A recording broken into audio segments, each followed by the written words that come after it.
Okay, this is just going to be a tutorial about so the difference between map files and shape files. It'll be very brief, and if you want to look at the actual tutorial on shape files, that'll be a bit more information about map shape files specifically. But this is a bit about how map files work and how they link to shape files.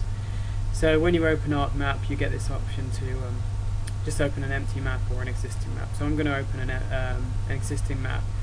Now you can just click browse for maps and then OK, and that will take you to a list of your folders and anywhere on your computer, and you can find a map file. But well, I'll show you that. So, but you've also got recent files you use. For example, this one is a map file that I've just used, and you can just highlight that and press OK. But if we browse for a map, so I just pressed OK, we can look anywhere, you know, at any folders. So I'm just going to look at Reef Lab, and then in Capricorn Reefs, and then I've got a final map. So I can either double click or you can left click and press open, and then the map will appear. Now a map document is not a very large file. It actually only saves these links. So it only says, you know, that I want this, and this, and in that order. So it'll have a display order. So, you know, you can move certain images above and below just by holding it down and dragging it. So I'm just going to move the image back up there. So you can manipulate which layers you want on top, so which ones are more important, which ones you want to see. Generally you have rasters at the back and then shapefiles at the front with points at the very front. So that's all it does, is just save these links. If I click on one, the OTI2, and I go to source, which is just left clicking on these tabs, you'll see that this is the folder it's looking in, and this is the actual file it's looking for.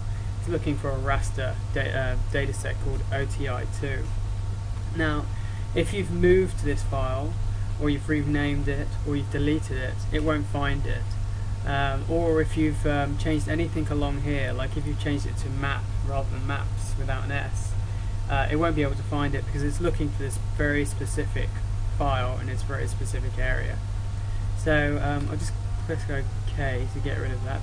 So this is what happens. This red exclamation mark is what happens when you open a file, a map file, which is a .mxd file, and one of the images has been moved or been deleted.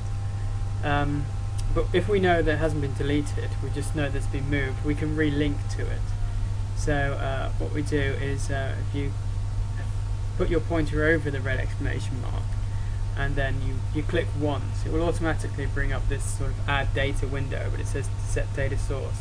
So what it's asking you to do is say, okay, can you tell me where the file is? So I know it's in here, which is in a different folder.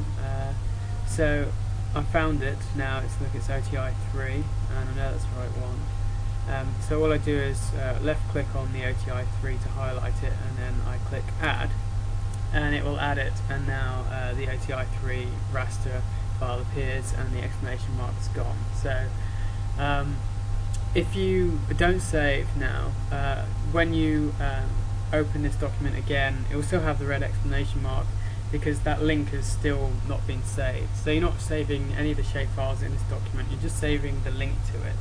So that's why the map files will be generally quite small. So you need to click save in order to save that link, to say when you open it, look in that folder instead of the folder you were looking at before.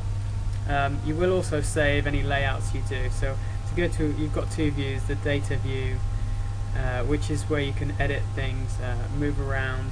But any time you do move around, it will affect the layout view. So for example, if I move it off the page there, you'll see that the layout view is being obscured. You can use these tools here to sort of drag it back, and this black area is all that will appear in any sort of map that you publish. I'll go into layouts later in another video, but